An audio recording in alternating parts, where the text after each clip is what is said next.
നമസ്കാരം, good morning കേരളത്തിലേക്ക് എല്ലാ പ്രിയ പ്രേക്ഷകർക്കും സ്വാഗതം. തെരഞ്ഞെടുപ്പ് ഇങ്ങടുത്തിരിക്കുകയാണ്. ഇനി വെറും 3 നാൾ മാത്രമേ ഉള്ളൂ. സ്ഥാനാർത്ഥികളും മുന്നണികളുമൊക്കെ വലിയ ആത്മവിശ്വാസത്തിൽ തന്നെയാണ്. നമുക്കറിയാം, ദേശീയ നേതാക്കളൊക്കെ താരപ്രചാരകരായി കേരളത്തിൽ അങ്ങോളം ഇങ്ങോളം ഒക്കെ അങ്ങ് ഓടി നടക്കുകയാണ്. അമിത്ഷായുണ്ട്, രാഹുൽ ഗാന്ധിയുണ്ട്, നിതിൻ നബീനുണ്ട്, പ്രിയങ്ക ഗാന്ധിയുണ്ട്. അങ്ങനെ പ്രചരണം കൊഴുപ്പിക്കുകയാണ്. തെരഞ്ഞെടുപ്പ് വിശേഷങ്ങളും മറ്റു നിരവധി വാർത്തകളുമുണ്ട്. നമുക്കെല്ലാം നോക്കാം, വിശദമായി തന്നെ നോക്കാം. ആദ്യം പ്രധാന വാർത്തകളൊന്ന് നോക്കി വരാം. രാഷ്ട്രീയ കേരളം വിധി എഴുതാൻ ഇനി 3 നാൾ. പരസ്യ പ്രചരണത്തിന് നാളെ കലാശക്കൊട്ട്. 100ലേറെ സീറ്റെന്ന ക്യാമ്പയിന് കരുത്തേകാൻ കരുക്കൾ നീക്കി UDF. വികസന നേട്ടങ്ങളിൽ വോട്ടുറപ്പിക്കാൻ LDF. അടിയൊഴുക്കുകളിൽ ആശങ്കയോടെ മുന്നണികൾ.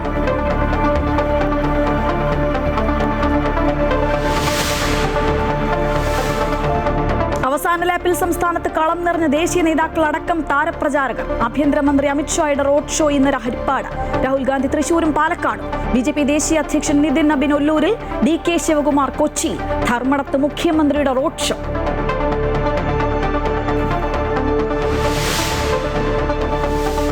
കുടകിലെ കൊടുംവനത്തിൽ 4 നാൾ കുടുങ്ങിയ ശരണ്യ വീട്ടിലെത്തി. നാദാപുരത്തെ വീട്ടിലെത്തിയത് പുലർച്ചെ 1 മണിക്ക്.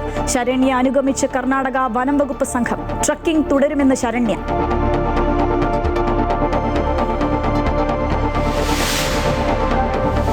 ലൈംഗികാതിക്രമ കേസിൽ സംവിധായകൻ രഞ്ജിത്തിന്റെ കസ്റ്റഡി കാലാവധി ഇന്ന് തീരും. ജാമ്യം തേടി Ranjith Ernakulam first class judicial magistrate കോടതിയിൽ. ആരോഗ്യസ്ഥിതി പരിഗണിച്ച് ജാമ്യാപേക്ഷ ഇന്ന് തന്നെ പരിഗണിക്കണമെന്ന ആവശ്യം.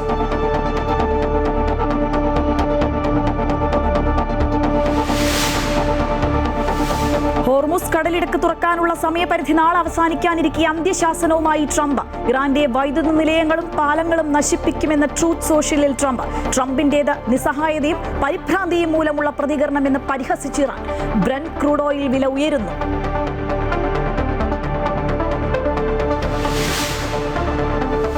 IPL-ൽ 3ാമത്തെ പരാജയം ഏറ്റുവാങ്ങി ചെന്നൈ. റോയൽ ചലഞ്ചേഴ്സ് ബംഗളൂരുവിന്റെ ജയം 43 റൺസിന്. സർഫറാസ് ഖാന് അർദ്ധ സെഞ്ചുറി. 3ാം മത്സരത്തിലും നിരാശപ്പെടുത്തി സഞ്ജു സാംസൺ.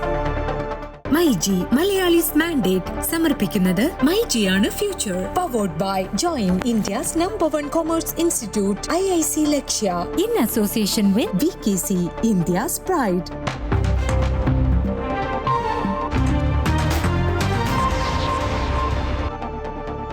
അപ്പോൾ കേരളം പോളിംഗ് ബൂത്തിലെത്താൻ ഇനി 3 ദിവസം മാത്രമാണുള്ളത്. പരസ്യ പ്രചരണം നാളെ അവസാനിക്കാനിരിക്കെ നെട്ടോട്ടമോടുകയാണ് സ്ഥാനാർത്ഥികളും മുന്നണികളും ഒക്കെ. എന്തായാലും അവസാനവട്ട പാച്ചിലിൽ ദേശീയ നേതാക്കളടക്കം താരപ്രചാരകരായുണ്ട്. ആഭ്യന്തരമന്ത്രി അമിത്ഷായുടെ റോഡ് ഷോ ഇന്ന് ഹരിപ്പാടാണ്. രാഹുൽ ഗാന്ധി തൃശൂരും പാലക്കാടുമുണ്ട്. 100ലേറെ സീറ്റുകൾ എന്ന ക്യാമ്പയിന് അവസാന ലാപ്പിൽ കരുത്തേകാൻ UDF അങ്ങനെ പെടാപ്പാടുപെടുകയാണ്. വികസന നേട്ടം അക്കമിട്ട് നിരത്തി അവസാന മണിക്കൂറുകളിൽ കളം നിറയാൻ LDF-ഉം ഒരുങ്ങിയിരിക്കുകയാണ്. വിവരങ്ങളുമായി അൺഫിലിറ്റ് ഡിസൂസ ചേരുകയാണ്. അൺഫിലിറ്റ്, ഗുഡ് മോർണിംഗ്. നമുക്കറിയാം, തെരഞ്ഞെടുപ്പ് അടുത്തിരിക്കുകയാണ്. അതുകൊണ്ട് തന്നെ എല്ലാവരും വലിയ ആവേശത്തിൽ തന്നെയാണ്. പൊതുവെ ഇത്തവണ സമയം കുറച്ച് കുറവായിരുന്നു പ്രചരണത്തിനായി. അതുകൊണ്ട് തന്നെ ഈ ഒരു അവസാന കുറച്ച് സമയമേ ഉള്ളൂ, അത് മാക്സിമം ഉപയോഗിക്കാനായിട്ട് ആവേശത്തിൽ ഓടി നടക്കുകയാണ് എല്ലാവരും. സ്ഥാനാർത്ഥികളും ഒപ്പം തന്നെ താരപ്രചാരകരായി ദേശീയ നേതാക്കളൊക്കെ എത്തുന്നു. അങ്ങനെ മൊത്തത്തിലൊരു ആവേശം. തെക്കൻ കേരളത്തിൻ്റെ ഒരു സ്ഥിതി എങ്ങനെയാണ്?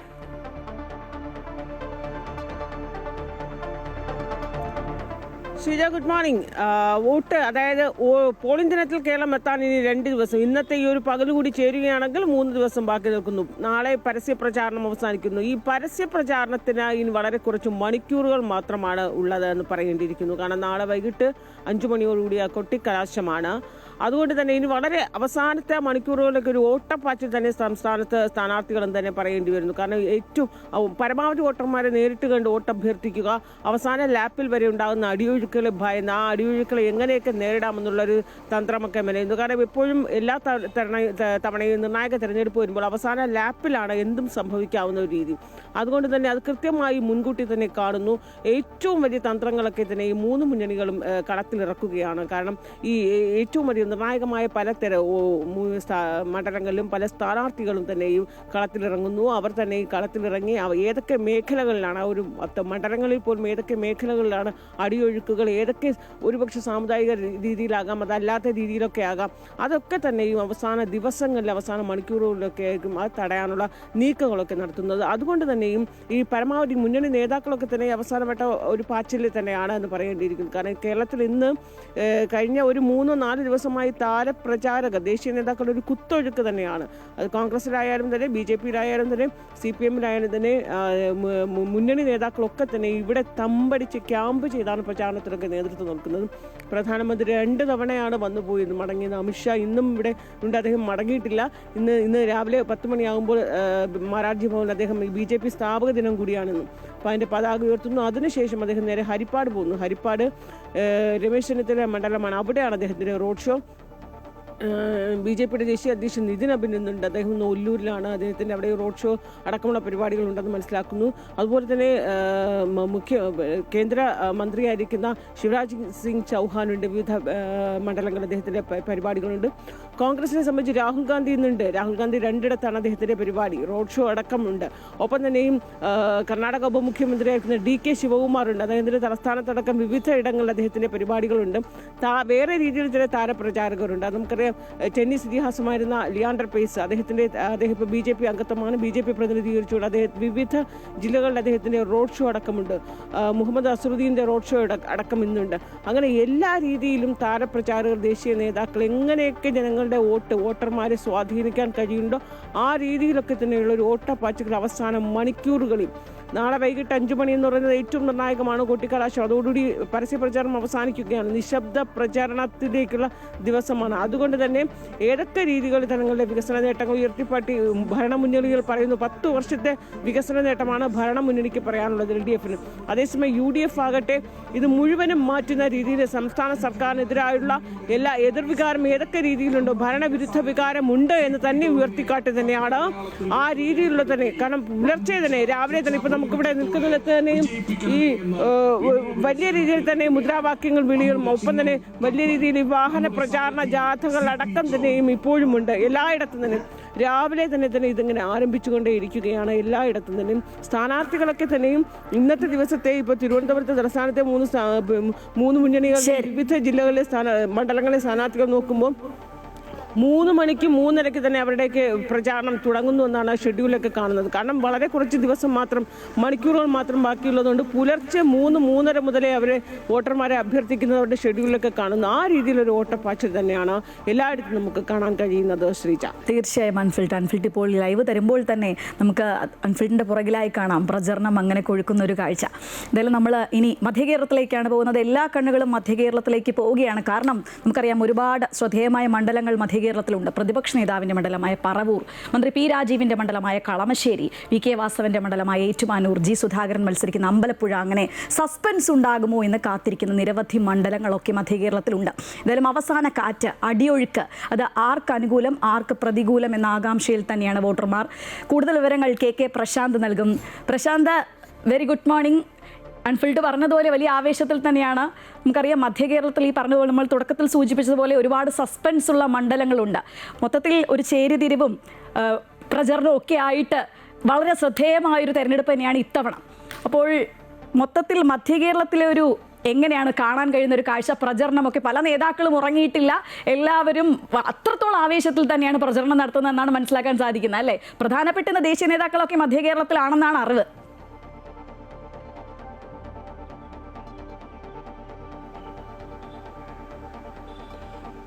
Sreeja, good morning. ഏതായാലും ഈ തെരഞ്ഞെടുപ്പിന്റെ ഏറ്റവും ശ്രദ്ധാകേന്ദ്രം മധ്യകേരളം തന്നെയാണ്. മധ്യകേരളത്തിൽ ആര് സ്വാധീനം ഉറപ്പിക്കുന്നു, അവർ ഭരണത്തിലേക്ക് എത്തുന്ന കാഴ്ച നമ്മൾ കണ്ടതാണ്. ഈ കഴിഞ്ഞ 2 തെരഞ്ഞെടുപ്പുകളായി ഇഞ്ചോടിഞ്ച് പോരാട്ടം നടക്കുകയാണ്. അതിൽ നേരിയ മുൻതൂക്കം ഇടതുപക്ഷം മധ്യകേരളത്തിൽ ഉണ്ടാക്കുകയും ചെയ്തു. പ്രത്യേകിച്ച് എറണാകുളത്ത് ഉൾപ്പെടെ നേട്ടമുണ്ടാക്കാൻ ഇടതുപക്ഷത്തിന് കഴിഞ്ഞിരുന്നു. ഇത്തവണ അതിലെന്ത് സംഭവിക്കും? കാരണം 60ഓളം സീറ്റ് മധ്യകേരളത്തിലുണ്ട്. ഈ സീറ്റുകളിൽ ആരൊക്കെ മേൽക്കൈ നേടും എന്നുള്ളതാണ് പ്രധാനപ്പെട്ട കാര്യം. നേരത്തെ സൂചിപ്പിച്ച പോലെ മധ്യകേരളത്തെ ശ്രദ്ധേയമാക്കുന്ന മറ്റൊന്ന് പരവൂരിലെ പോരാട്ടം തന്നെയാണ്. പറവൂരിൽ എന്ത് സംഭവിക്കുമെന്നുള്ളതാണ്. ടൈസൺ മാസ്റ്ററെയാണ് ഇടതുപക്ഷം ഇറക്കിയിരിക്കുന്നത്.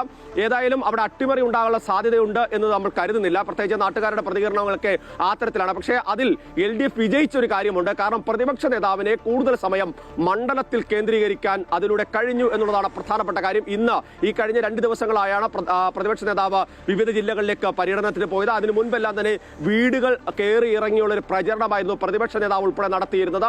സ്വാഭാവികമായും അത്തരത്തിലുള്ള പ്രചരണ രീതിയിലേക്ക് പ്രതിപക്ഷത്തെ കൊണ്ടുവരാൻ കഴിഞ്ഞു എന്നുള്ളതാണ് എടുത്തു പറയേണ്ട കാര്യം. മറ്റൊന്ന് ആലപ്പുഴയിലേക്കാണ് പോകേണ്ടത്. പ്രത്യേകിച്ച് ജി സുധാകരൻ മത്സരിക്കുന്നു എന്നുള്ളതാണ്.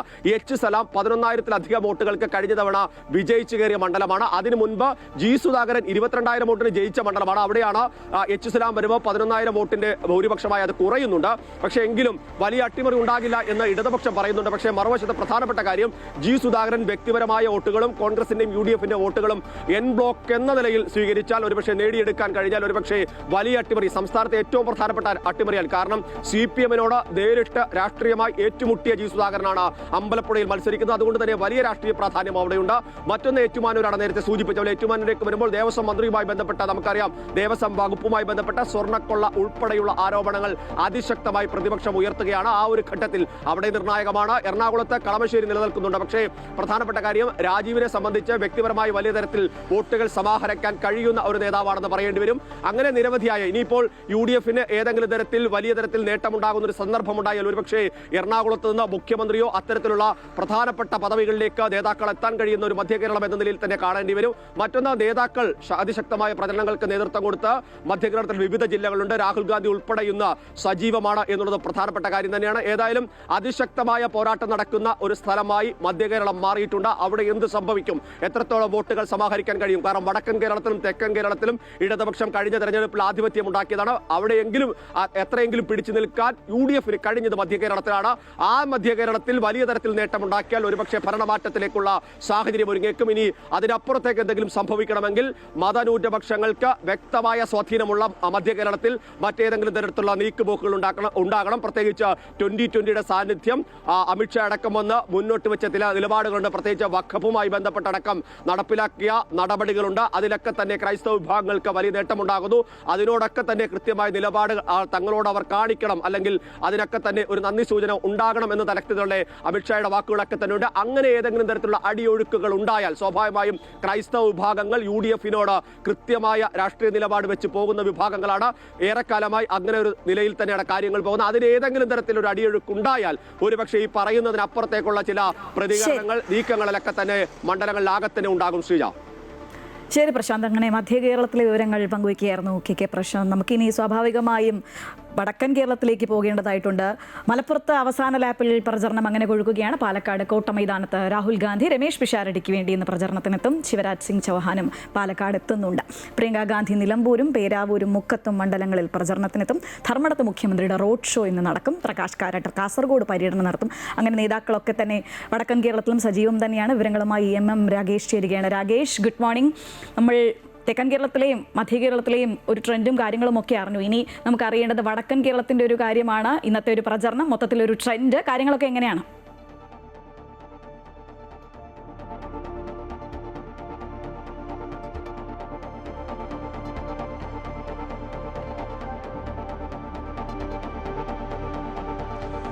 വടക്കൻ കേരളത്തിൽ പ്രചരണം ഇതിൻ്റെ മൂർധന്യത്തിലേക്ക് എത്തിയിരിക്കുന്ന അവസ്ഥയിൽ പ്രിയങ്ക ഗാന്ധി ഇന്ന് കണ്ണൂരിലെത്തുന്നു. സണ്ണി ജോസഫിൻ്റെ പ്രചരണത്തിലാണ്. പേരാവൂർ ഇരിട്ടിയിലാണ് ഇന്ന് പ്രിയങ്ക ഗാന്ധി 11:45 എത്തുന്നത്. അതിനുശേഷം അവർ എടപ്പാൾ, അവരുടെ സ്വന്തം മണ്ഡലമായിട്ടുള്ള എടപ്പാളിലേക്ക് പോകും. എടക്കര, അതിനുശേഷം ഏറനാട്, പിന്നീട് തിരുവമ്പാടി, ഇങ്ങനെയാണ് അവരുടെ പര്യടനം ഇന്ന് തീരുമാനിച്ചിരിക്കുന്നത്. അതിനുശേഷമായിരിക്കും നാളെ വയനാട് അവരുടെ പ്രചരണം നടക്കുക. നമുക്കറിയാം, ഇടതുപക്ഷത്തിൻ്റെ ഉറച്ച കോട്ട എന്നാണ് കണ്ണൂരും കോഴിക്കോടും ഉൾപ്പെടെ വയനാട് അത്രയധികം സീറ്റുകൾ കഴിഞ്ഞ തെരഞ്ഞെടുപ്പുകളിലെല്ലാം തന്നെ നേടിയിട്ടുള്ള ഇടതുപക്ഷത്തെ സംബന്ധിച്ച് ഈ കോട്ട കാക്കാനായില്ലെങ്കിൽ, അല്ലെങ്കിൽ വരാനിരിക്കുന്ന തെരഞ്ഞെടുപ്പ് ഫലം എന്ന് പറയുന്നത് അത് തീർത്തും ഇടതുപക്ഷത്തിന് തിരിച്ചടിയായിരിക്കും. ആ ഒരു കരുതലോടുകൂടി തന്നെയാണ് ഇടതുപക്ഷം കരുക്കൾ നീക്കുന്നത്. നമുക്കറിയാം, കണ്ണൂരിൽ വിമതരെ കൂട്ടുപിടിച്ചുകൊണ്ട് UDF ഈ കോട്ടയിൽ വിള്ളലുണ്ടാക്കാൻ കഴിയുമോ എന്നുള്ള ശ്രമമാണ് നടത്തുന്നത്.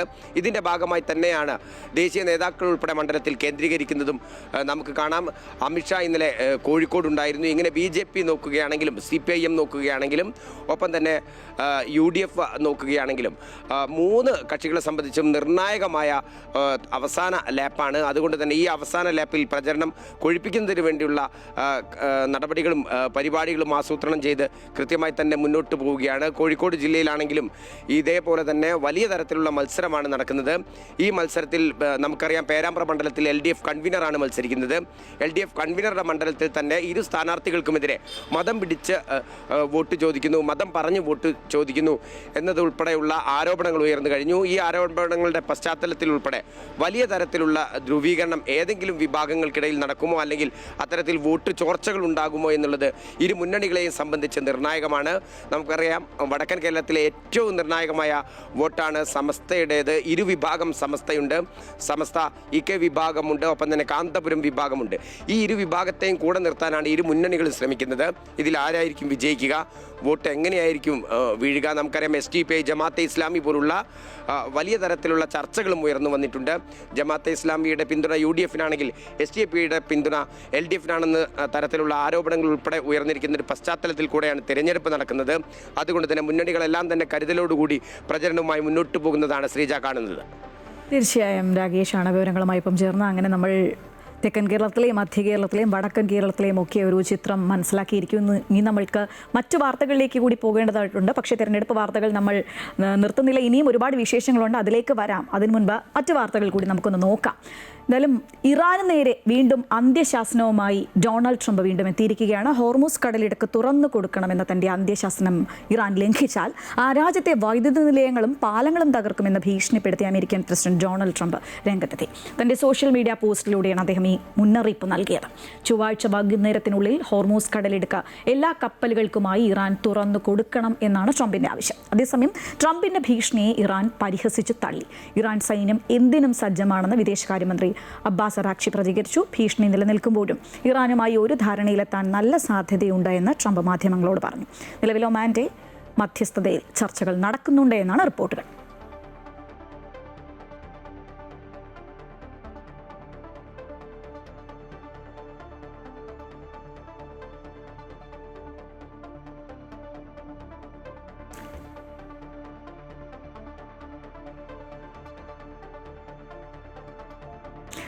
നാല് ദിവസം കുടക് വനത്തിൽ കുടുങ്ങി അതിനുശേഷം രക്ഷപ്പെട്ട നാദാപുരം സ്വദേശി ശരണ്യ വീട്ടിലെത്തി. പുലർച്ചെ 1 മണിയോടെയാണ് നാദാപുരത്തെ വീട്ടിലെത്തിയത്. ട്രക്കിംഗ് തുടരുമെന്ന് ശരണ്യ മാധ്യമങ്ങളോട് പറഞ്ഞു. മകളുടെ ഇഷ്ടത്തിന് എതിരെ നിൽക്കില്ല എന്ന് മാതാപിതാക്കളും പ്രതികരിച്ചു. 4 ദിവസം കാട്ടരുവിയിൽ വെള്ളം മാത്രം കുടിച്ച് മരണമുഖത്ത് നിന്ന് ജീവിതത്തിലേക്ക് തിരിച്ചെത്തിയ ശരണ്യ അടുത്ത യാത്രയ്ക്കുള്ള തയ്യാറെടുപ്പുകൾ തുടങ്ങിക്കഴിഞ്ഞു. വിവരങ്ങളുമായി MM രാകേഷ് ഒരിക്കൽ കൂടി ചേരുകയാണ്. രാകേഷ്, ഈ പറഞ്ഞതുപോലെ 4 ദിവസം വലിയൊരു ആകാംക്ഷയായിരുന്നു എന്ത് പറ്റി ശരണ്യയ്ക്ക് എന്നറിയാനുള്ള ഒരു ആകാംക്ഷ. പക്ഷേ എന്തായാലും ശരണ്യ സുരക്ഷിതയായി വീട്ടിൽ തിരിച്ചെത്തിയിരിക്കുകയാണ്. പക്ഷേ അപ്പോഴും തൻ്റെ ഒരു ആഗ്രഹം അല്ലെങ്കിൽ അത് ഉപേക്ഷിച്ചിട്ടില്ല എന്ന് ശരണ്യ പറയുകയാണ്. മൊത്തത്തിൽ ശരണ്യയുടെ വിശേഷങ്ങൾ എങ്ങനെയാണ്? ശരണ്യ എന്തൊക്കെ കാര്യങ്ങളാണ് പങ്കുവെച്ചത്? ഈ ഒരു മരണത്തെ മുഖാമുഖം കണ്ടു എന്നൊക്കെ പറയേണ്ടി വരും. കാരണം വന്യമൃഗങ്ങളൊക്കെ ഒരുപാടുള്ള സ്ഥലം തന്നെയല്ലേ. അതുകൊണ്ട് ആ രക്ഷപ്പെട്ട ശേഷമുള്ള കാര്യങ്ങൾ എങ്ങനെയാണ് ശരണ്യ പങ്കുവെച്ചത്?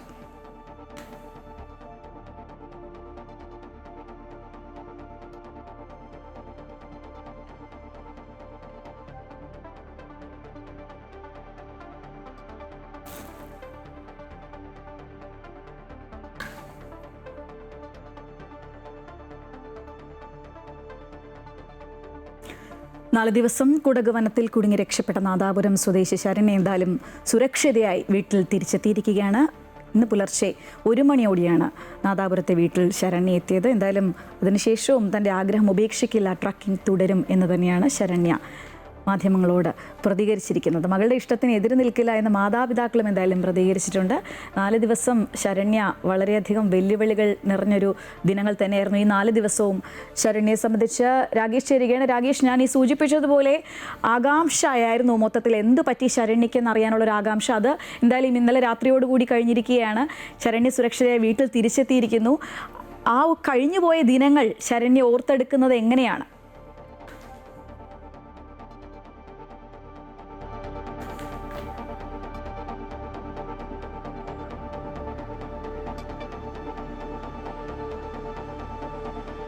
തീർച്ചയായും ശ്രീജ, ശരണ്യയെ സംബന്ധിച്ചും ഒപ്പം തന്നെ ഇത്രയും ദിവസമായി ശരണ്യയുടെ വിവരങ്ങൾ അറിയാൻ കാത്തിരുന്ന ആളുകളെ സംബന്ധിച്ചും വലിയ സന്തോഷമുള്ള വാർത്തയാണ്.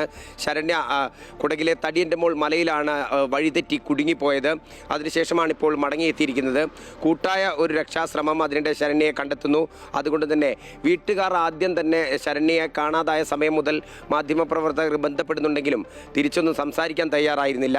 എന്നാൽ ശരണ്യ വീട്ടിൽ മടങ്ങിയെത്തിയതിനു ശേഷം വീട്ടുകാർ ഇതേ സംബന്ധിച്ചുള്ള ചോദ്യങ്ങളോട് മറ്റും പ്രതികരിക്കുന്നുണ്ട്. ഏതായാലും സന്തോഷമാണ്. ശരണ്യ തിരിച്ചു വന്നതിന് ശേഷവും ആത്മവിശ്വാസത്തോടു കൂടി പറയുന്നത് ഇനിയും ഇത്തരത്തിൽ ട്രക്കിങ്ങിന് പോകണം എന്നുള്ളത് തന്നെയാണ്. വഴി തെറ്റിയപ്പോഴും നമ്മളെ സംബന്ധിച്ചും ഏവരെ സംബന്ധിച്ചും ഈ ഒരു ആശങ്കയുണ്ട്, എങ്ങനെയായിരിക്കും ഒരു പെൺകുട്ടി ഒറ്റയ്ക്ക് കാട്ടിൽ കഴിയുക എന്നുള്ളത്. അത്തരത്തിൽ മുൻപും ട്രക്കിംഗ് നടത്തിയ അനുഭവം ഉള്ളത് കൊണ്ട് തന്നെ കുറേയധികം സമയം കാത്തിരുന്നു. അവസാനമായി സുഹൃത്തിന് ഫോൺ ചെയ്യാനോ മെസ്സേജ് അയക്കാനോ ശ്രമിക്കുന്നതിനിടെയാണ് ഫോൺ സ്വിച്ച് ഓഫ് ആവുന്നത്. പിന്നീട് ഈ ഹെലിക്യാം ഉൾപ്പെടെ ഉപയോഗിച്ച് തിരയുകയാണെങ്കിൽ അല്ലെങ്കിൽ ഡ്രോൺ ഉപയോഗിച്ച് തിരയുകയാണെങ്കിൽ കാണുന്നതിന് വേണ്ടിയാണ് അത്തരത്തിൽ അരുവിക്കരികിൽ ഇരുന്നത്. പിന്നീട് കനത്ത മഴയായിരുന്നു. നേരം പുലർന്നതിന് ശേഷം വീണ്ടും ശ്രമം നടത്തിയെങ്കിലും കനത്ത മഴയായിരുന്നു. ഇനി കാത്തിരുന്നിട്ട് ഫലമില്ല എന്ന് കരുതിയിരിക്കുന്ന അവസ്ഥയിലാണ് രക്ഷാപ്രവർത്തകർ വരുന്നത്. പുറത്തേക്ക് എങ്ങനെയെങ്കിലും എത്തണം എന്നുള്ള രൂപത്തിലായിരുന്നു ശരണ്യ ഉണ്ടായിരുന്നത്. അത്തരത്തിലൊരു ശ്രമം നടത്തുന്നതിനിടെയാണ് ഏതായാലും ശരണ്യയെ കണ്ടെത്താൻ കഴിഞ്ഞിട്ടുള്ളത്. ടെക്കികൾ ഉൾപ്പെടെ ശരണ്യയുടെ കൂടെ ജോലി ചെയ്യുന്നവർ ഉൾപ്പെടെ ഈ തടിയന്റെ മോൾ എന്ന് പറയുന്ന സ്ഥലത്തെത്തുകയും പ്രദേശവാസികളുടെയും ഒപ്പം തന്നെ ശരി രാകേഷ്, എന്തായാലും ശരണ്യ സുരക്ഷിതയായി വീട്ടിൽ തിരിച്ചെത്തിയിരിക്കുന്നു എന്നുള്ളത് ആശ്വാസം നൽകുന്നൊരു വാർത്ത തന്നെയാണ്. എം രാകേഷിന്റെ വിവരങ്ങളുമായി ഒപ്പം ചേർന്നത്. ലൈംഗികാതിക്രമ കേസിൽ സംവിധായകൻ രഞ്ജിത്തിന്റെ ജാമ്യാപേക്ഷ ഇന്ന് പരിഗണിച്ചേക്കും. കഴിഞ്ഞ ദിവസം ജാമ്യാപേക്ഷ ചൊവ്വാഴ്ചത്തേക്കാണ് Ernakulam first class judicial magistrate കോടതി മാറ്റിയിരുന്നത്. എന്നാൽ പ്രത്യേക അപേക്ഷ പ്രകാരം ഇന്ന് തന്നെ പരിഗണിക്കാനാണ് സാധ്യത. പോലീസ് കസ്റ്റഡിയിലായിരുന്ന രഞ്ജിത്തിനെ ഇന്നലെ ജുഡീഷ്യൽ കസ്റ്റഡിയിൽ എറണാകുളം സബ് ജയിലിൽ റിമാൻഡ് ചെയ്തിരുന്നു. തെളിവെടുപ്പും ചോദ്യം ചെയ്യലും പൂർത്തിയാക്കിയിരുന്നു. കേസുമായി ബന്ധപ്പെട്ട നടൻ ബോബി കുര്യൻ ഉൾപ്പെടെയുള്ളവരെയും അന്വേഷണ സംഘം ചോദ്യം ചെയ്തിരുന്നു.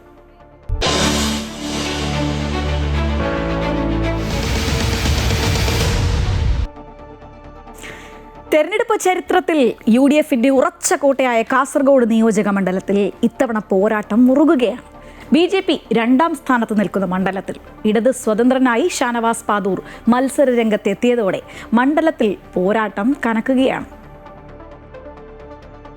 മണ്ഡലം രൂപം കൊണ്ട കാലം മുതൽ ലീഗ് UDF സ്ഥാനാർത്ഥികൾ മാത്രം ജയിച്ച ചരിത്രമാണ് കാസർഗോഡ് നിയോജക മണ്ഡലത്തിൻ്റേത്. കഴിഞ്ഞ നിയമസഭാ തെരഞ്ഞെടുപ്പിൽ 12,901 വോട്ടിന്റെ ഭൂരിപക്ഷമാണ് UDFന് ലഭിച്ചത്. ഈ കഴിഞ്ഞ തദ്ദേശ സ്വയംഭരണ തെരഞ്ഞെടുപ്പിൽ 20,000-ൽ പരം വോട്ട് മണ്ഡലത്തിലധികമായി നേടാൻ സാധിച്ചതും ലീഗ് UDF നേതൃത്വത്തിന് നിയമസഭാ തെരഞ്ഞെടുപ്പ് പ്രചരണത്തിൽ കരുത്തും ആത്മവിശ്വാസവും പകരുന്നു. മുസ്ലിം ലീഗ് ജില്ലാ പ്രസിഡന്റ് കൂടിയായ കല്ലട്ര മാഹിൻ ഹാജിയാണ് മണ്ഡലത്തിലെ UDF സ്ഥാനാർത്ഥി. കാസർഗോഡ് UDFന്റെ ശക്തി കേന്ദ്രമെന്നും ഇന്നത്തെ സാഹചര്യത്തിൽ മാറ്റങ്ങൾക്ക് സാധ്യതയില്ലെന്നും UDF സ്ഥാനാർത്ഥി ആത്മവിശ്വാസം പ്രകടിപ്പിച്ചു. ഇതൊരു UDFന്റെ ഒരു ശക്തി കേന്ദ്രമാണ്. അപ്പോൾ അതിലൊരു മാറ്റം വരാനുള്ളൊരു സാഹചര്യമൊന്നും ഇന്നത്തെ സാഹചര്യത്തിലില്ല. ഒരു ഭൂരിപക്ഷം കൂടുമല്ലാതെ കുറയാനുള്ള സാഹചര്യം പോലും ഇപ്പോൾ കാണുന്നില്ല. പൊതുവെ നോക്കുമ്പോൾ അങ്ങനെയുള്ള ഒരു അടിയൊഴുക്ക് നടക്കുന്നുണ്ടെങ്കിൽ പൊതുവെ എല്ലാവർക്കും മനസ്സിലാകുന്ന പോലെ എന്തെങ്കിലും പുതിയ ഇഷ്യൂ ഉണ്ടാകണം. അങ്ങനെയുള്ള ഇഷ്യൂകളോ മറ്റഭിപ്രായ ഭിന്നതകളോ ഒന്നുമില്ല. കഴിഞ്ഞ തെരഞ്ഞെടുപ്പിൽ മണ്ഡലത്തിൽ 34% വോട്ടുകൾ നേടിയ BJP NDA സഖ്യം ഉറച്ച വിജയപ്രതീക്ഷയോടെയാണ് പ്രചരണ രംഗത്തുള്ളത്.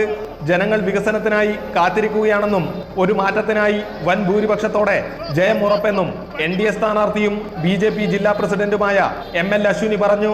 ഈ നമ്മുടെ കാസർഗോഡിന്റെ ജനങ്ങൾക്ക് പ്രധാനപ്പെട്ടതെന്ന് പറഞ്ഞെങ്കിൽ വികസനമാണ്. അപ്പോൾ തീരെ വികസനം ഇല്ലാത്ത കാസർഗോഡിൽ ഇനി വികസനത്തിൻ്റെ ആശ വെച്ചുകൊണ്ടാണ് ജനങ്ങളിപ്പോൾ നിൽക്കുന്നത്, വെയിറ്റാക്കി നിൽക്കുന്നത്. അപ്പോൾ അവർക്കൊരു നല്ല പ്രതിനിധിയായിട്ടുള്ള ആൾക്കാരാണ് ഇപ്പോൾ വേണ്ടിയത്. സോ അത് അവരുടെ മനസ്സിൽ അത് ഉണ്ട്. because we need a development to Kasaragod district or Kasaragod assembly. അപ്പോൾ അവർ ഈ പ്രാവശ്യം തീർച്ചയായിട്ടും വികസനത്തിന് വേണ്ടിയിട്ട് NDA സ്ഥാനാർത്ഥിയായിട്ടുള്ള എന്നെ വിജയിപ്പിക്കുന്നതെന്ന് ഉറപ്പ് എനിക്കുണ്ട്. അതേസമയം INL 3ാം സ്ഥാനത്ത് നിൽക്കുന്ന മണ്ഡലത്തിൽ ഇടത് സ്വതന്ത്രനായി മത്സരിക്കുവാൻ മുൻ ജില്ലാ പഞ്ചായത്ത് വൈസ് പ്രസിഡന്റ് കൂടിയായ ഷാനവാസ് പാദൂർ മത്സര രംഗത്തെത്തിയതോടെ പോരാട്ടക്കളത്തിൽ വീറും വാശിയുമേറി UDF ശക്തി കേന്ദ്രങ്ങളിലെ വോട്ടുകൾ അടർത്തി മാറ്റാനുള്ള കരുത്തും ബന്ധങ്ങളും ഉണ്ടെന്നത് ഷാനവാസിന്റെ സ്ഥാനാർത്ഥിത്വത്തെ ശ്രദ്ധേയമാക്കുന്നു. ലീഗിന്റെ കോട്ടയായ ചെങ്കള ഡിവിഷനിൽ നിന്ന് മത്സരിച്ച് ജയിച്ച കരുത്തുമായി നിയമസഭയിലേക്ക് മത്സരിക്കുവാനിറങ്ങിയ ഷാനവാസ് പറയുന്നത് ഇങ്ങനെ: ഞങ്ങൾ ജയിക്കുന്നാണ് പറയുന്നത്, ഉയർത്തുന്ന കാര്യമല്ല പറയുന്നത്. ഞങ്ങൾ ജയിക്കും തീർച്ചയായിട്ടും. അതിന് പിന്നെ അത് എത്ര ശതമാനമാണെങ്കിലും ജയിക്കാൻ പോകുന്ന ഇവിടെ ഇടതുപക്ഷമാണ് ഇത്തവണ. ലീഗും BJPയും നേർക്കുനേർ ഏറ്റുമുട്ടുന്ന കാസർഗോഡ് നിയോജക മണ്ഡലത്തിൽ ഷാനവാസ് പാദൂർ LDF സ്വതന്ത്ര സ്ഥാനാർത്ഥിയായതോടെ കാലങ്ങളായുള്ള മണ്ഡലത്തിലെ തിരഞ്ഞെടുപ്പ് ഫലം മാറി മറിയുമോ എന്ന കണക്കുകൂട്ടലുകൾ ശക്തമാണ്. അമൃത ന്യൂസ്, കാസർഗോഡ്. തിരുവനന്തപുരത്ത് പൊതുവെ പ്രചരണച്ചൂടേറെയാണ്. എന്തായാലും ആ പ്രചരണ ചൂടേറിയ മണ്ഡലങ്ങളിൽ ഒന്നു തന്നെയാണ് ആറ്റിങ്ങൽ. സിറ്റിംഗ് സീറ്റ് നിലനിർത്തുമെന്ന് LDF കണക്കാക്കുമ്പോൾ ലോക്സഭാ തെരഞ്ഞെടുപ്പിലെ 1ാം സ്ഥാനം ആവർത്തിക്കുമെന്ന BJPയും ജനവിധി തങ്ങൾക്ക് അനുകൂലമായിരിക്കുമെന്ന് UDFും കണക്കാക്കുന്നു. കഴിഞ്ഞ 20 വർഷമായി CPM സിറ്റിംഗ് മണ്ഡലമായ ആറ്റിങ്ങൽ ഇത്തവണ മാറി ചിന്തിക്കുകയും വികസനത്തിനൊപ്പം നിൽക്കുമെന്നാണ് BJP കരുതുന്നത്. അതിനാൽ തന്നെ ദേശീയ അധ്യക്ഷൻ നിതിൻ നബീനെ തന്നെ സ്ഥാനാർത്ഥി P സുധീറിന്റെ പ്രചരണത്തിൽ മണ്ഡലത്തിലെത്തിച്ചു. സംസ്ഥാനത്തെ BJP മികച്ച വിജയം നേടുമെന്ന് റോഡ് ഷോയിൽ പങ്കെടുത്ത് അദ്ദേഹം പറഞ്ഞു. In Kerala, we are here to form the government. We are very much hopeful as the people of Kerala have given us their blessing in the last 2 elections from 2% vote to 20% of vote. This clearly shows that the people of Kerala wants an alternative to the LDF and the UDF. Both are the match fixers. Both are fixing the election campaign for each others. And now this time, people of Kerala wants Vikshit Kerala, and for this they know that under the leadership of Narendra Modi, this dream can come true. അതേസമയം കഴിഞ്ഞ 5 വർഷത്തെ പ്രവർത്തന മികവ് അനുകൂല ഘടകമായാണ് CPM കണക്കാക്കുന്നത്. മണ്ഡലത്തിൽ നടപ്പാക്കിയ കോടിക്കണക്കിന് രൂപയുടെ പദ്ധതികൾ ജനം ഏറ്റെടുത്തതായും ജയം ഉറപ്പെന്നും സിറ്റിംഗ് MLAയും സ്ഥാനാർത്ഥിയുമായ OS അംബിക പറഞ്ഞു. നമുക്ക് ഇങ്ങോട്ട് തരുന്നത് തിരിച്ച് നമ്മൾ അങ്ങോട്ട് കൊടുത്തു. ഞാനൊരു കർഷക തൊഴിലാളി മേഖല പ്രവർത്തിക്കുന്ന ഒരാളാണ്. 95 മുതൽ കർഷക തൊഴിലാളി മേഖല അഖിലേന്ത്യാ കമ്മിറ്റി അംഗമാണ്. താഴത്തിൽ ജനങ്ങളെ അറിയുന്ന ഒരാളാണ് ഞാൻ. ആ മേഖല വർക്ക് ചെയ്തത് നമുക്ക് അത്തരത്തിൽ ആളുകളുമായി ആശയവിനിമയം നടത്താം, അവരെ സഹായിക്കാം. പിന്നെ ഈ പാവങ്ങൾക്ക് മുഖ്യമന്ത്രിയുടെ ദുരിതാശ്വാസ നിധി തന്നെ 4 കോടിയോളം രൂപ കൊടുക്കാൻ സാധിച്ചിട്ടുണ്ട്. കാരുണ്യബദ്ധ നമുക്ക് അവർക്ക് അതാണ് ഏറ്റവും വലിയൊരു ആശ്വാസം. അത് നമുക്ക് ചെയ്യാം. ആരോഗ്യ മേഖല വളരെയധികം കാരുണ്യ പദ്ധതി വഴിയും അല്ലെങ്കിൽ ചികിത്സാ സഹായമൊക്കെ കൊടുക്കാൻ നമുക്ക് സാധിച്ചിട്ടുണ്ട്. അതിൽ വലിയ സന്തോഷത്തിലാണ്. അതുകൊണ്ടാണ് ഭൂരിപക്ഷം കിട്ടുമെന്ന് കഴിഞ്ഞ വർഷം 32,000 ഭൂരിപക്ഷമായിരുന്നു. അതിലധികം നമുക്ക് വർദ്ധിക്കുമെന്നാണ് പ്രതീക്ഷ. തീർച്ചയായും LDF അധികാരത്തിൽ വരും. ഈ മണ്ഡലം അധികാരത്തിൽ LDF പിടിച്ചെടുക്കും. കഴിഞ്ഞ തവണത്തെ 3ാം സ്ഥാനം 1ാം സ്ഥാനമാക്കുമെന്നാണ് UDF സ്ഥാനാർത്ഥി സന്തോഷ് ഭദ്രന്റെ കണക്കുകൂട്ടൽ. മണ്ഡലത്തിലെ ജനപിന്തുണ വർദ്ധിച്ചതായും അദ്ദേഹം പറയുന്നു. 3ാം സ്ഥാനം എന്ന് പറയുന്നത് വെറും 1820 വോട്ടുകളുടെ പുറകിലാണ് എന്നുള്ളതാണ്. പക്ഷേ ഇപ്പോൾ ഞങ്ങൾക്ക് ഫീൽഡിൽ നിന്ന് കിട്ടുന്ന ഫീഡ്ബാക്ക് അനുസരിച്ച് ആളുകളുടെ സ്നേഹം, സൗഹൃദം, ഇതൊക്കെ ഞങ്ങളെ കാണിക്കുന്ന, ഞങ്ങളുടെ സ്വീകാര്യത കാണിക്കുന്നത് ഇപ്രാവശ്യം ഐക്യജനാധിപത്യ മുന്നണിയുടെ സ്ഥാനാർത്ഥിയെ മത്സരിക്കുന്ന സന്തോഷ് ഭദ്രൻ എന്ന ഞാൻ മൺവെട്ടിയും മൺകോരികയും അടയാളത്തിൽ 1ാം സ്ഥാനത്തെത്തും എന്ന് തന്നെയാണ്. ഒന്നുറപ്പാണ്, ഓരോ തെരഞ്ഞെടുപ്പിലും ചൂടുറപ്പിച്ച് മുന്നിലേക്ക് കുതിക്കുന്ന BJP മണ്ഡലത്തിൽ CPMന്റെ ജയം അനായാസമാക്കില്ല. അമൃത ന്യൂസ്, തിരുവനന്തപുരം. UDFന്റെ ഉറച്ച കോട്ടയായിരുന്ന തിരുവമ്പാടി മണ്ഡലം തിരിച്ചു പിടിക്കാനുള്ള പോരാട്ടത്തിലാണ് UDF. മലയോര ഹൈവേ, ആനക്കാംപൊയിൽ, കള്ളാടി, മേപ്പാടി തുരങ്കപാത ഉൾപ്പെടെയുള്ള വികസന നേട്ടങ്ങൾ മുൻനിർത്തിയാണ് LDF തെരഞ്ഞെടുപ്പിനെ നേരിടുന്നത്. അതേസമയം മലയോര കർഷകർ വന്യമൃഗത്താൽ വലയുന്നത് ഉൾപ്പെടെ ചൂണ്ടിക്കാണിച്ചാണ് UDF ജനങ്ങളെ സമീപിക്കുന്നത്. സീറ്റ് നിലനിർത്താൻ ലിൻഡോ ജോസഫ് 2ാം തവണയും മത്സരത്തിനിറങ്ങുമ്പോൾ CK കാസിമിന് മണ്ഡലം തിരിച്ചുപിടിക്കേണ്ടതുണ്ട്. മത്തായി ചാക്കോ, പിന്നീട് നടന്ന ഉപതെരഞ്ഞെടുപ്പിൽ ജോർജ് M. തോമസ്, ഇവരുടെ ഭരണകാലയളവിന് ശേഷം C. മോയിൻകുട്ടിയിലൂടെയാണ് 2011 മണ്ഡലം ലീഗ് UDFനായി തിരിച്ചുപിടിച്ചത്. 2016 വീണ്ടും ജോർജ് M. തോമസിലൂടെ LDF. 2021 മണ്ഡലം ലിൻഡോ ജോസഫിലൂടെ നിലനിർത്തിയ LDFന്റെ ഇത്തവണത്തെ ശ്രമവും ലിൻഡോയിലൂടെ തന്നെ. വികസന നേട്ടങ്ങൾ തുണയ്ക്കുമെന്ന പ്രതീക്ഷയാണ് ലിൻഡോ ജോസഫിന്. മുൻകാലങ്ങളിൽ ഈ മലയോര മേഖലയിലേക്ക് ആരും തിരിഞ്ഞു നോക്കാത്ത സാഹചര്യം ഉണ്ടായപ്പോൾ ഇടതുപക്ഷം വന്നപ്പോൾ മലയോര മേഖലയ്ക്ക് വികസന പ്രവർത്തനങ്ങൾ എത്തി.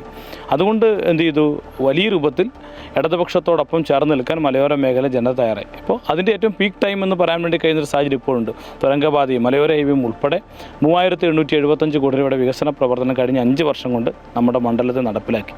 അതുകൊണ്ട് തന്നെ മലയോര മേഖലയിലെ ജനത ഇടതുപക്ഷത്തോടൊപ്പം ഉറച്ചു നിൽക്കും. പ്രശ്നം, വന്യമൃഗശല്യം ഉൾപ്പെടെയുള്ള വിഷയങ്ങളാണ് UDF സ്ഥാനാർത്ഥി CK കാസിം ചൂണ്ടിക്കാട്ടുന്നത്. തിരുവമ്പാടി നിയോജകമണ്ഡലത്തിലെ ഏറ്റവും വലിയ പ്രയാസം എന്ന് പറയുന്നത് വന്യമൃഗശല്യ.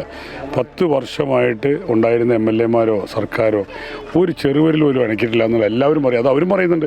നമ്മളീ പറയുന്നതിനൊന്നും അവർ മറുപടി പറയാത്തതിൻ്റെ കാരണം അതാണ്. അപ്പോൾ ജനങ്ങളെ സംരക്ഷിക്കേണ്ട സർക്കാർ ജനങ്ങളെ നിരന്തരം ദ്രോഹിക്കുന്ന നിലപാടെടുക്കുമ്പോൾ ജനങ്ങൾക്ക് അതിൽ വലിയ പ്രതികാരം ഉണ്ടാകും. കഴിഞ്ഞ തവണ CP ചെറിയ മുഹമ്മദിനെതിരെ 4643 വോട്ടിന്റെ ഭൂരിപക്ഷമാണ് ലിൻഡോയ്ക്ക് ലഭിച്ചത്. എന്നാൽ ലോക്സഭാ തെരഞ്ഞെടുപ്പിലും തദ്ദേശ തിരഞ്ഞെടുപ്പിലും വൻ മേൽക്കൈയാണ് UDF നേടിയത്. രാഹുൽ ഗാന്ധിക്ക് 46,556 വോട്ടിന്റെയും ഉപതെരഞ്ഞെടുപ്പിൽ പ്രിയങ്ക ഗാന്ധിക്ക് 50,298 വോട്ടിന്റെയും ഭൂരിപക്ഷം ലഭിച്ചു. തദ്ദേശ തിരഞ്ഞെടുപ്പിൽ മുക്കം മുനിസിപ്പാലിറ്റിയും കാരശ്ശേരി പഞ്ചായത്തും LDFിനൊപ്പം നിന്നപ്പോൾ കൂടരഞ്ഞി, കൊടിയത്തൂർ, തിരുവമ്പാടി, കോടഞ്ചേരി പഞ്ചായത്തുകൾ UDFിനാണ് ലഭിച്ചത്. മണ്ഡലത്തിൽ ക്രിസ്ത്യൻ വോട്ടുകൾ വിജയത്തിൽ നിർണായകമാകുമെന്നാണ് LDFിന്റെ കണക്കുകൂട്ടൽ. തിരുവമ്പാടിയിലെ മുസ്ലിം ലീഗിലെ ഉൾപാർട്ടി പ്രശ്നങ്ങളും LDFിന്റെ പ്രതീക്ഷയ്ക്ക് കരുത്തു പകരുന്നു. എന്നാൽ ഇത്തവണത്തെ തദ്ദേശ തിരഞ്ഞെടുപ്പിൽ തിരുവമ്പാടിയിൽ UDFിന് 11,081 വോട്ടിന്റെ ലീഡുണ്ട്. മണ്ഡലം UDF തന്നെ തിരിച്ചുപിടിക്കുമെന്ന പ്രതീക്ഷയിലാണ് CK കാസിമെങ്കിൽ ലിൻഡോ ജോസഫിന്റെ രണ്ടാം ഊഴം വെറുതെയാവില്ലെന്ന് LDFും കണക്കുകൂട്ടുന്നു. MM Ragesh, Amrita news, Kozhikode. തൊടുപുഴയിൽ പാട്ടുപാടി വോട്ട് ചോദിച്ച് തലമുറകളുടെ സംഗമം. തൊടുപുഴയിലെ UDF സ്ഥാനാർത്ഥി അപ്പു ജോൺ ജോസഫിന്റെ പ്രചരണമാണ് പുതുതലമുറ രാഷ്ട്രീയക്കാരുടെ സംഗമവേദിയായി മാറിയത്.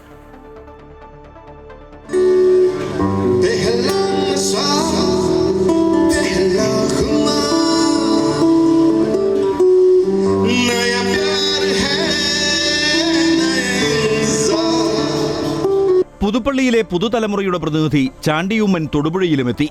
തലമുറ മാറ്റം വഴി തിരഞ്ഞെടുപ്പ് ഗോതിയിലേക്ക് ഇറങ്ങിയ അപ്പു ജോൺ ജോസഫിന് വേണ്ടി സൈക്കിൾ ചവിട്ടിയും പാട്ടുപാടിയും വോട്ട് പിടിക്കാൻ.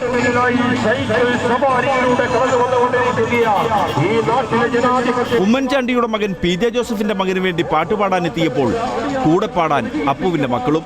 അപ്പച്ചന്റെ മിക്ക തെരഞ്ഞെടുപ്പുകളിലും സംഗീതം ഒരു അവിഭാജ്യ ഘടകമായിരുന്നു. അപ്പച്ചന്റെ മാതൃകയാക്കി ഞങ്ങളും കുറച്ച് ഇലക്ഷൻ ഇപ്പം നമ്മൾ ഈ ഒരു ഒറ്റ വേദി മാത്രമേ സംഗീതമുള്ളൂ. അപ്പച്ചൻ സാധാരണ മിക്ക വേദികളിലും സംഗീതം കൊണ്ടുവരുമായിരുന്നു. തീർച്ചയായിട്ടും നമ്മൾ ഈ തുടർച്ചയായിട്ടുള്ള പ്രശ്നങ്ങൾക്കിടയിൽ ഒരു സംഗീതമൊക്കെ നല്ലതാണെന്ന് തോന്നുന്നു.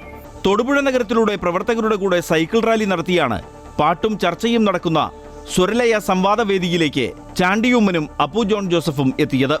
അങ്ങനെ PJ ജോസഫിന്റെ പിൻഗാമിയും തൊടുപുഴയിൽ പാട്ടുപാടി ജയിച്ചു കയറാമെന്ന ആത്മവിശ്വാസത്തിലാണ്. അമൃത ന്യൂസ്, ഇടുക്കി. തെരഞ്ഞെടുപ്പ് പാട്ട് വിശേഷത്തിന് ശേഷം ഇനിയും ഒരുപാട് സ്ഥാനാർത്ഥികളുടെ വിശേഷങ്ങൾ അറിയേണ്ടതായിട്ടുണ്ട്. അതിലേക്ക് എത്താം ചെറിയൊരു ഇടവേളയ്ക്ക് ശേഷം.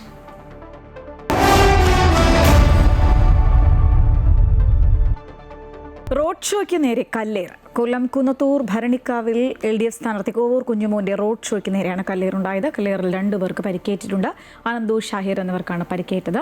UDF സ്ഥാനാർത്ഥിയുടെ തെരഞ്ഞെടുപ്പ് പ്രചരണാർത്ഥം DJ പരിപാടി നടന്ന ഇടത്തു നിന്നാണ് കല്ലേറുണ്ടായത്.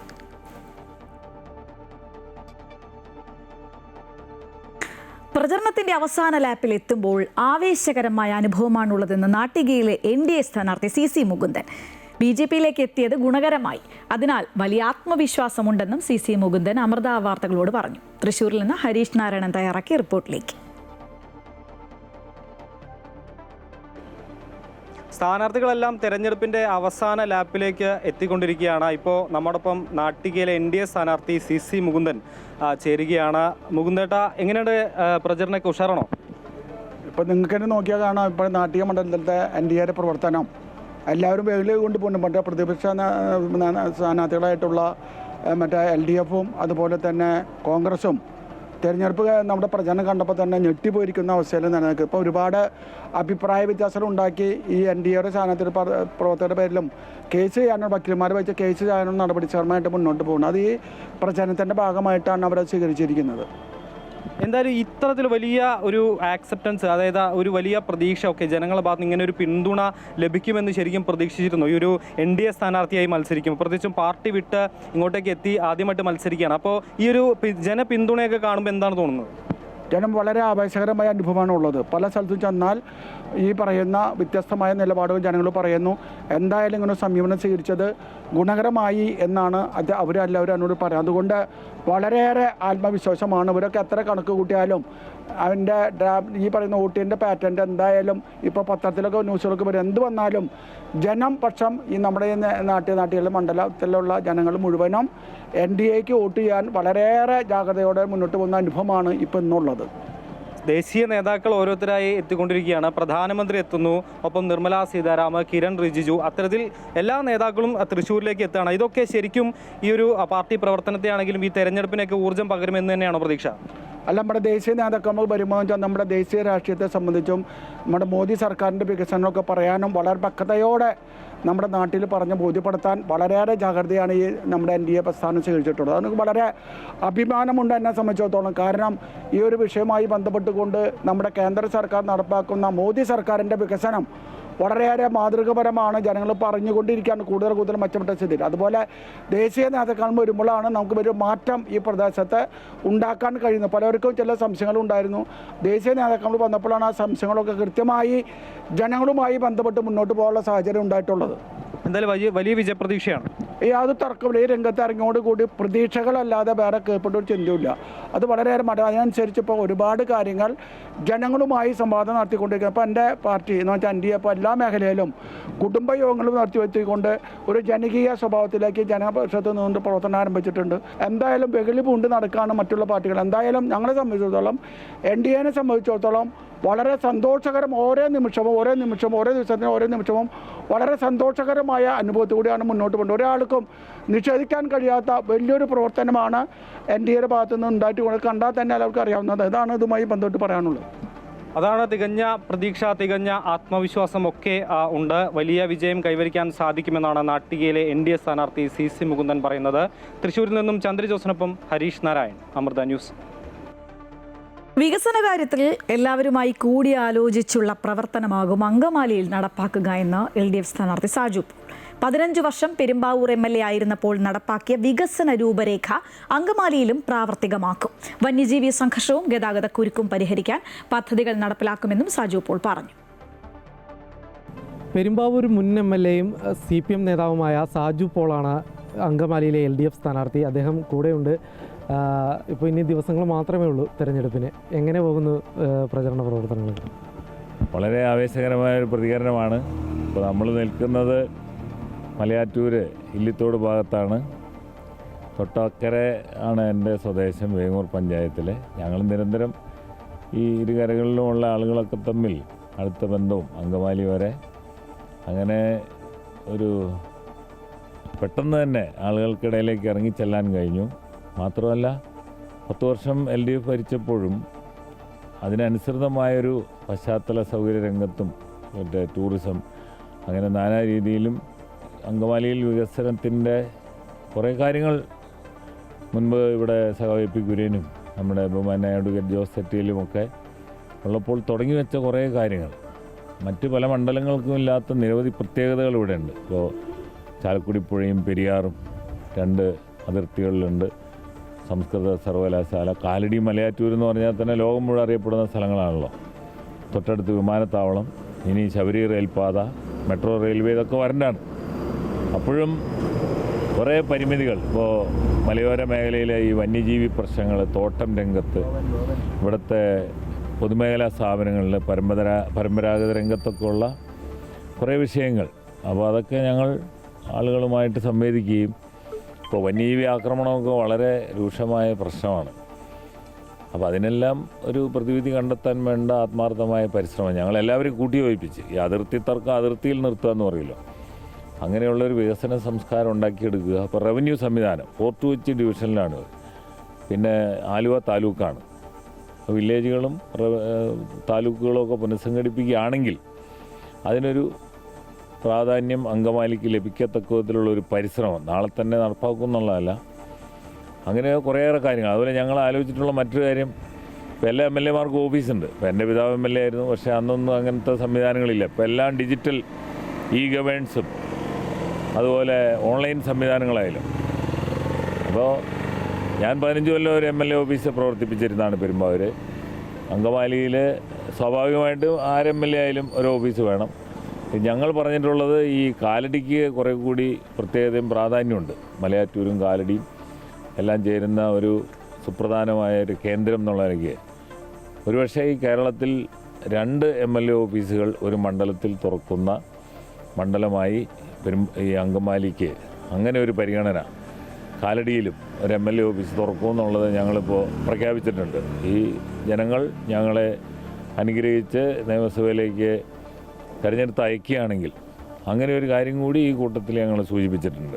ഈ അങ്കമാലിയെ സംബന്ധിച്ച് നോക്കുമ്പോഴത്തേക്കും ഏറ്റവും വലിയൊരു പ്രശ്നമാണ് ഇപ്പോഴും പരിഹരിക്കാൻ കഴിയാത്ത ഈ ഗതാഗത തടസ്സം. എങ്ങനെയാണ് ആ ഒരു കാര്യങ്ങൾ പരിഹരിക്കുന്നതിന് വേണ്ടി LDFിൻ്റെ ഭാഗം കൂടിയാണല്ലോ അങ്ങ്, സർക്കാരിൻ്റെ കൂടി ഭാഗമായിരുന്നു. ഇപ്പോൾ ജോസേട്ടനൊക്കെ മുൻകൈ എടുത്ത് ബൈപ്പാസ്, കാലടി സമാന്തര പാലം, അതിൽ നിന്നൊരു റോഡ് നമ്മുടെ എയർപോർട്ട് റോഡിലേക്ക് വരത്തക്ക വിധത്തിൽ മറ്റൊരു അപ്രോച്ച് റോഡ്, ഇതൊന്നും ഇവിടെ യാഥാർത്ഥ്യമാക്കാൻ പല താല്പര്യങ്ങൾ വെച്ചുകൊണ്ട് ചില പ്രത്യേക സാഹചര്യങ്ങളിൽ സാധ്യമായില്ല. അപ്പോൾ അതൊക്കെ ശാസ്ത്രീയമായൊരു പഠനം നടത്തിക്കൊണ്ട്, ഇപ്പോൾ സീപോർട്ട് എയർപോർട്ട് റോഡ് വന്നാൽ തന്നെ കണ്ടെയ്നറുകളെല്ലാം അതുവഴി പോകുന്ന ഒരു സാഹചര്യം ഉണ്ടാവും. അത് അങ്കമാലിക്കും ആലുവയ്ക്കും പെരുമ്പാവൂരിനും ഒരാശ്വാസമായിരിക്കും. അപ്പോൾ അങ്ങനെ ഹ്രസ്വകാല ദീർഘകാല പദ്ധതികൾ, ഇതൊന്നും ഒരു ഒറ്റമൂലിയില്ലല്ലോ. പിന്നെ ഇതിനെക്കുറിച്ച് ആധികാരികമായി പറയാൻ പറ്റുന്ന വിദഗ്ധന്മാരെ എല്ലാം ഉൾപ്പെടുത്തി ഇതെങ്ങനെ നല്ല ഒരു ഗതാഗത സംവിധാനം അങ്കമാലിയിൽ ഉണ്ടാക്കാൻ വേണ്ടിയുള്ള ഒരു മാസ്റ്റർ പ്ലാൻ നമ്മൾ ആവിഷ്കരിക്കും. ഈ ജോസ് തെറ്റേലിൻ്റെ കാലഘട്ടം കഴിഞ്ഞു, അതിനുശേഷം റോജി എം ജോൺ വരുന്നു. ഈ ഒരു സമയത്ത് അങ്കമാലിയിൽ വികസനം ഒരിടിപ്പുണ്ടായിരുന്നു എന്നാണോ തോന്നുന്നത്? അതായത് വികസന കാര്യങ്ങൾ കുറേയേറെ നടന്നിട്ടുണ്ട്. കിഫ്ബി ആയി ബന്ധപ്പെട്ട് Kerala infrastructure investment fund board, അതൊക്കെ ഞങ്ങളുടെ നേട്ടമാണെന്ന് ചിത്രീകരിക്കുന്ന തരത്തിൽ എല്ലാ UDF MLAമാരും അല്ലേ അതിൻ്റെ നിർമ്മാണോദ്ഘാടനവും തുറന്നു കൊടുക്കലും നടത്തുമ്പോൾ മന്ത്രിമാരെയൊക്കെ പുകഴ്ത്തുകയും എന്നാൽ നിയമസഭയിൽ പോയി കിഫ്ബി ഒരു ചാപ്പിള്ളയാണെന്ന് പറയുകയും ചെയ്ത സമീപനമാണ് കേസ് കൊടുക്കുക, വ്യവഹാരങ്ങളുമായി നടന്ന് അതിനെ തടസ്സപ്പെടുത്തുക, എത്രയോ രീതിയിൽ കേന്ദ്ര ഗവൺമെൻറ്റും UDF MLAമാരും ചെയ്തിട്ടുള്ളതാണ്. അപ്പോൾ എന്നിട്ട് പിന്നെ ഈ വികസന പ്രവർത്തനങ്ങളൊക്കെ ഞങ്ങളുടെ നേട്ടമാണെന്നുള്ള നിലയ്ക്ക് അവതരിപ്പിക്കുക. സ്കൂൾ മന്ദിരങ്ങൾ, ആശുപത്രി കെട്ടിടങ്ങൾ, അങ്ങനെ എന്ത് സാധ്യമായാലും.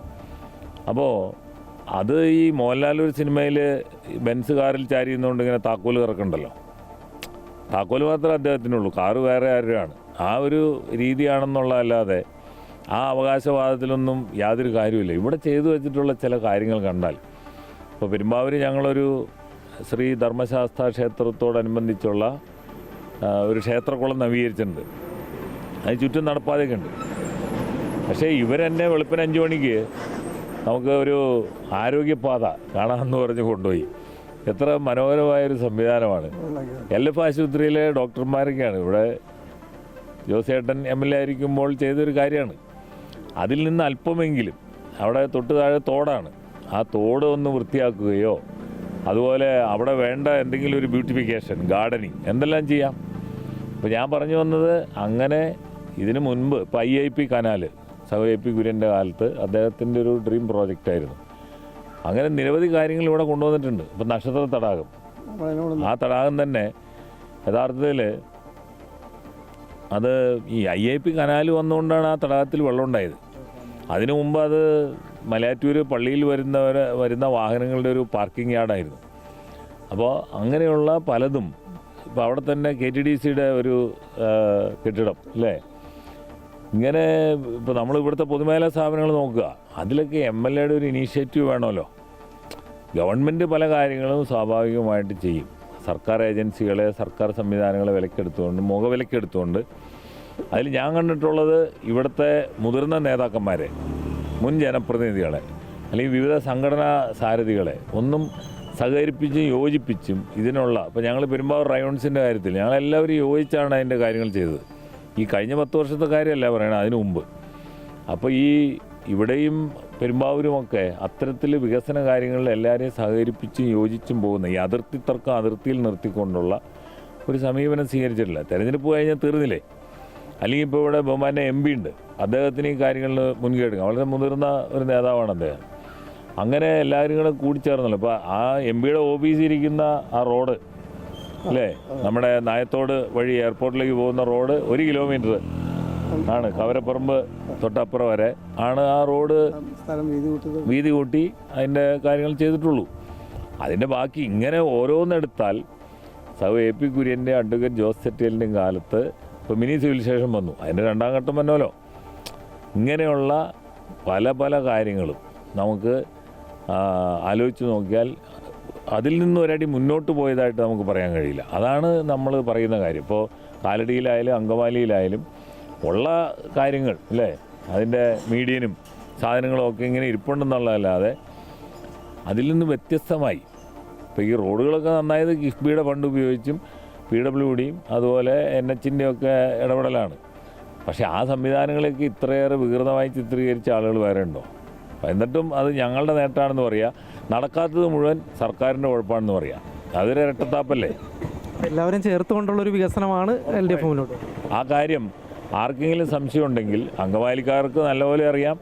പെരുമ്പാവൂരിലുള്ള ഏതൊരു, ഇപ്പോൾ ഞങ്ങളുടെ റയോൺസ് ആയാലും ബൈപ്പാസിൻ്റെ വിഷയമാണെങ്കിലും അവിടുത്തെ വ്യവസായം, പ്രത്യേകിച്ച് മര വ്യവസായ രംഗവുമൊക്കെ ആയി ബന്ധപ്പെട്ടാണെങ്കിലും നമ്മൾ ആരെയും മാറ്റി നിർത്താതെ അവിടുത്തെ മുതിർന്ന നേതാക്കൾ ആയിട്ടുള്ള എല്ലാവരെയും യോജിപ്പിച്ചും സഹകരിപ്പിച്ചും, ബഹുമാനായ PP തങ്കച്ചൻ, AGTH മുസ്തഫ, അങ്ങനെ എത്രയോ മുതിർന്ന നേതാക്കൾ അവിടെ ഉണ്ടായിരുന്നു. ഒരു പെരുമ്പാവൂർ മോഡൽ അതാണ്. അതെ അതെ, ഉറപ്പായിട്ടും.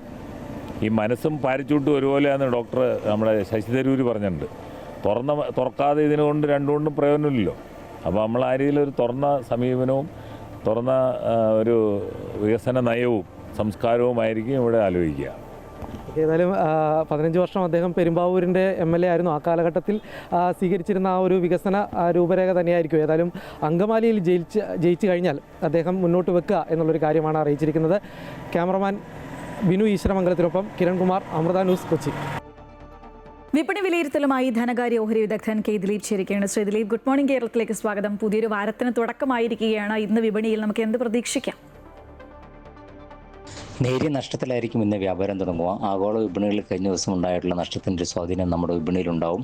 കഴിഞ്ഞ ദിവസം വലിയൊരു തിരിച്ചുവരവ് വിപണി ഉണ്ടായിരുന്നു. നഷ്ടത്തിൽ വ്യാപാരം തുടങ്ങിയെങ്കിലും തിരിച്ചു കയറിയും നേട്ടത്തിൽ വ്യാപാരം അവസാനിപ്പിക്കുന്ന സാഹചര്യമുണ്ടായി. കുറഞ്ഞ നിലവാരത്തിൽ നിക്ഷേപകരിൽ വിപണിയിൽ നിക്ഷേപം തുടങ്ങിയതാണ് ഒരു നേട്ടത്തിലേക്ക് എത്തിക്കാൻ സഹായകമായത്.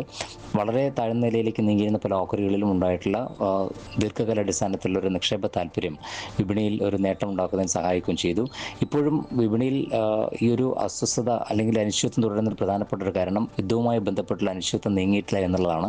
ഓരോ ദിവസവും വ്യത്യസ്തമായ രീതിയിലുള്ള സൂചനകളും പ്രഖ്യാപനങ്ങളും വരുന്നത് വിപണിയെ അക്ഷരാർത്ഥത്തിൽ അനിശ്ചിതത്വത്തിൽ നിലനിർത്തുകയാണ്. ഈ ഒരു അനിശ്ചിതത്വം മാറുന്ന ഒരു മുറയ്ക്ക് മാത്രമേ ഇനി വിപണിയിൽ ഒരു നിക്ഷേപ താല്പര്യം തുടർച്ചയായി ഉണ്ടാകാൻ സാധ്യതയുള്ളൂ. സാങ്കേതികമായി 23,000 എന്നുള്ള നിലവാരമാണ് മുൻനിര സൂചികയായി നിഫ്റ്റിക്ക് പ്രധാനം. ആ ഒരു നിലവാരം ഭേദിച്ച് വ്യാപാരം നടക്കുന്ന ഒരു സാഹചര്യത്തിൽ മാത്രമേ ഇനി ഒരു തുടർച്ചയായ മുന്നേറ്റം പ്രതീക്ഷിക്കേണ്ടതുള്ളൂ. നന്ദി ശ്രീ ദിലീപ്. ഗീതയുടെ ജ്ഞാനവും ഭക്തിയുടെ ആഴവും ഒരുമിച്ച് ഹൃദയങ്ങളിൽ ആത്മീയ പ്രഭ നിറച്ച ശ്രീമദ് ഭഗവത്ഗീത പാരായണ യജ്ഞം സമാപിച്ചു. അമൃതാനന്ദമയി മഠത്തിൻ്റെ യുവജന വിഭാഗമായ അയുധ് സംഘടിപ്പിച്ച ഈ ആത്മീയ യജ്ഞം എറണാകുളം ജില്ലയിലെ വിവിധ ക്ഷേത്രങ്ങളിലൂടെ ഭക്തിനാദമായി വിരിഞ്ഞു. ഒടുവിൽ അമൃതപുരിയിൽ അമ്മയുടെ ദിവ്യ സന്നിധിയിൽ സമർപ്പണത്തിൻ്റെ പൂർണ്ണത കൈവരിച്ചു.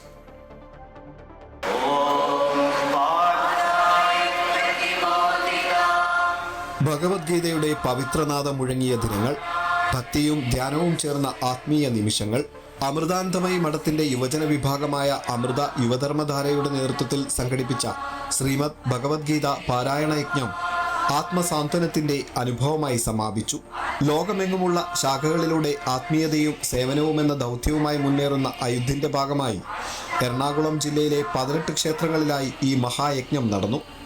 2025 ഡിസംബറിൽ ആരംഭിച്ച ഈ ആത്മീയ യാത്ര മാർച്ച് 29 സമാപിച്ചു. ഇടപ്പള്ളി തൃക്കണ്ണപുരം പാർത്ഥസാരഥി ക്ഷേത്രത്തിൽ ആരംഭിച്ച യജ്ഞം രവിപുരം ശ്രീകൃഷ്ണ ക്ഷേത്രത്തിൽ 18ാമത്തെ പാരായണത്തോടെ പൂർത്തിയായി. തുടർന്ന് അമൃതപുരിയിൽ അമ്മയുടെ ദിവ്യസന്നിധിയിൽ യജ്ഞഫല സമർപ്പണം നടന്നു. സമർപ്പണഭാവവും ആത്മശാന്തിയും നിറഞ്ഞ ആ ദിവ്യ നിമിഷങ്ങൾ പങ്കെടുത്തവരുടെ ഹൃദയങ്ങളിൽ ആഴത്തിൽ അനുനാദമായി വിരിഞ്ഞു. ഓംകാരനാദത്തോടെ ആരംഭിച്ച് അമൃത അഷ്ടോത്തരം, ഗീതാധ്യാനം, ഭഗവത്ഗീതയിലെ 4 പ്രധാന അധ്യായങ്ങളുടെ പാരായണം, ലഘുനാമകീർത്തനം എന്നിവയിലൂടെ ഭക്തിയും ആത്മവിചാരവും സംഗമിച്ച അനുഭവമായി യജ്ഞം മാറി.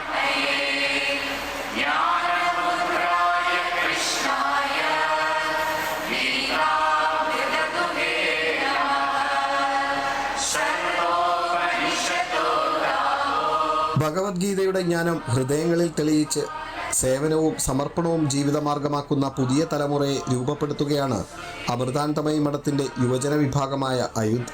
അമ്മയുടെ ആശയങ്ങളിലൂന്നി യുവജന ക്യാമ്പുകൾ, യോഗ ധ്യാന പരിശീലനം, പ്രകൃതി സംരക്ഷണ പ്രവർത്തനങ്ങൾ, മൂല്യാധിഷ്ഠിത പഠനം, സമൂഹ സേവന പദ്ധതികൾ തുടങ്ങി ആത്മീയത ജീവിതത്തിൽ പകർത്തുന്ന വിവിധ പ്രവർത്തനങ്ങളും അയുദ്ധിനെ മറ്റ് യുവജന സംഘടനകളിൽ നിന്നും വ്യത്യസ്തമാക്കുന്നു.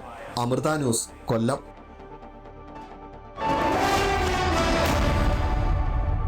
IPL മൂന്നാമത്തെ പരാജയം ഏറ്റുവാങ്ങി ചെന്നൈ സൂപ്പർ കിങ്സ്. നിലവിലെ ചാമ്പ്യന്മാർ റോയൽ ചലഞ്ചേഴ്സ് ബംഗളൂരുവിനെതിരായ മത്സരത്തിൽ 43 റൺസിനാണ് CSK പരാജയം വഴങ്ങിയത്. RCB ഉയർത്തിയ 251 റൺസ് വിജയലക്ഷ്യത്തിലേക്ക് ബാറ്റ് വീശിയ ചെന്നൈക്ക് 19.4 ഓവറിൽ 207 റൺസ് മാത്രമാണ് നേടാനായത്. ബംഗളൂരുവിന്റെ തുടർച്ചയായ രണ്ടാം വിജയമാണിത്. ഇന്നത്തെ ഗുഡ് മോർണിംഗ് കേരളം പൂർത്തിയാവുകയാണ്. കൂടുതൽ വാർത്തകൾക്കായി അമൃത ന്യൂസ് യൂട്യൂബ് ചാനൽ കാണുക. നമസ്കാരം.